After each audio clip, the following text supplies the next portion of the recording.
Hi guys, papakita ko sa inyo kung gaano kakapal ang salamin ng isang armored van namin o vehicle. So, bigla na lang na natanggal yung mga yung mga rivets nung salamin, nalaglag pagsara nung driver. So, bagamat hindi ko ito trabaho ay pinakialaman ko na kasi ako rin ang sasakit ng ulo kapag short ako sa sasakyan, wala akong maibigay sa mga driver. Kaya pinakialaman ko na guys, alam mo naman tayo mga Pinoy ay at saka ito madaling trabaho na naman, kaya nating gawin ito. Although wala tayong katulong, sa kapal ng salamin na yan ay sobrang bigat. Tingnan nyo, nasa 1 inch na yung kapal ng salamin na yan. So, nalaglag. O, kumbaga, bumigay.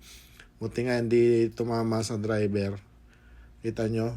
So, ibabalik natin sa kung ano yung kalagayan niya dati.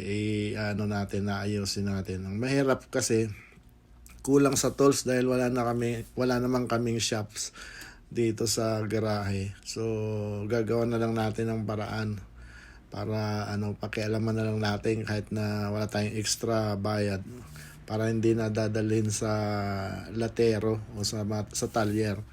So